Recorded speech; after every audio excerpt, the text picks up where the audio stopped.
Hi, I'm James Dunn. Welcome to the Inside Network.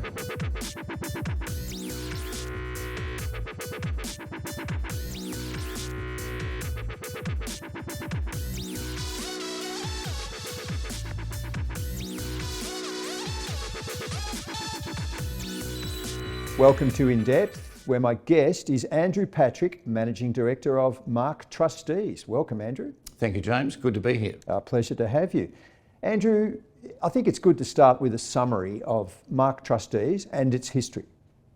So, James, I'm a chartered accountant. I was a tax partner at a Big Four accounting firm for many years and got out of that and fell into funds management by mistake about 20 years ago.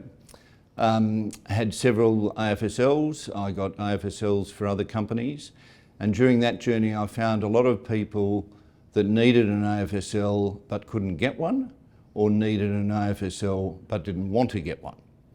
So I started MARQ Trustees about 8 years ago, and since then we've had solid and steady growth with a range of funds ranging from property investment funds, property development funds, mortgage and other debt funds, and various other funds, including various alternative type of funds such as water funds, seafood fishing rights funds, impact investing funds, carbon funds, all sorts.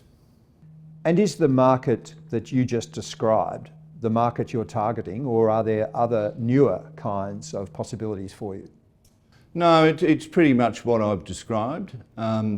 Anybody who needs an AFSL but as I said, can't get one or doesn't want one, we can generally provide the requisite AFSL services and ancillary services that they might need, such as fund administration and registry. And speaking of registries, what was the process you went through in terms of researching registry providers that led you to Registry Direct? So as I mentioned, about 20 years ago when I came into funds management, we ran all of our funds registries on Excel spreadsheets.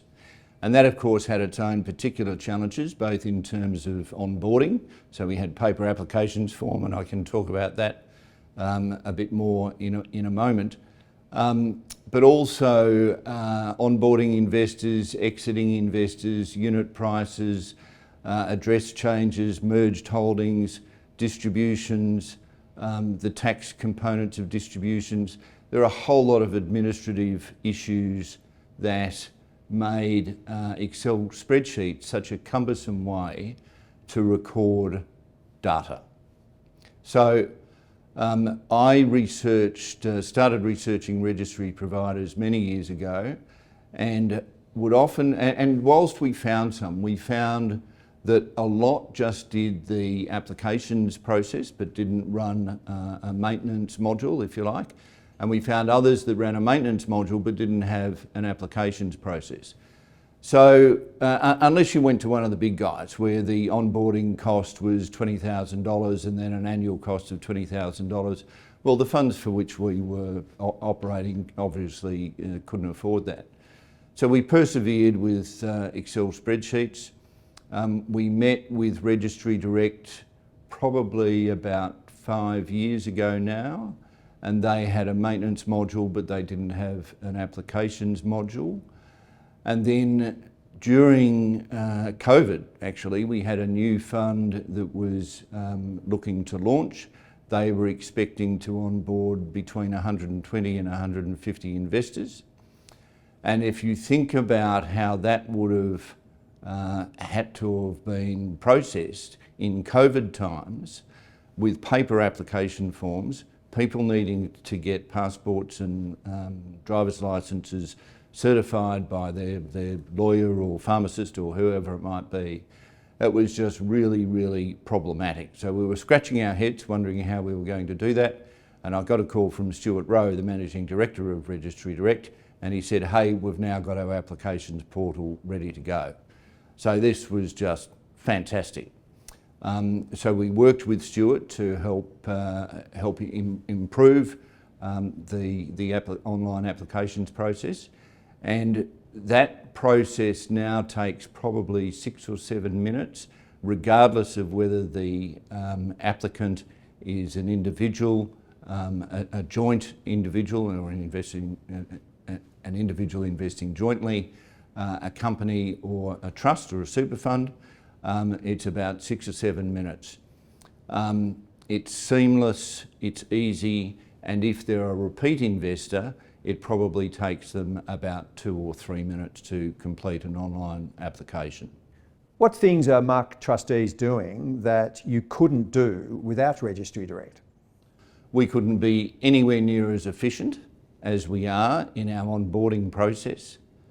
And at the end of the day, any registry system needs to be applicant friendly.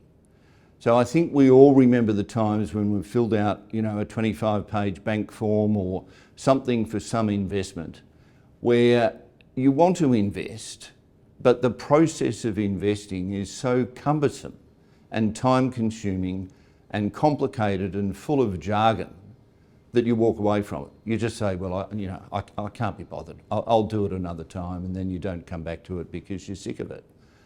So we spent a lot of time back in the paper application form days, making that a very streamlined and easy to follow process. Notwithstanding there was still jargon in it and so on that we had to explain to applicants as they went through it. But the Registry Direct platform is intuitive. So you nominate at the start as to whether you're an individual, a company or a trust, and it steps you through the process. It tells you what you need to fill out. There aren't boxes there that you don't fill out that aren't applicable, and it's simple. It's easy. It takes 6 or 7 minutes. If you're a super fund, you have to upload a copy of your super fund trust deed.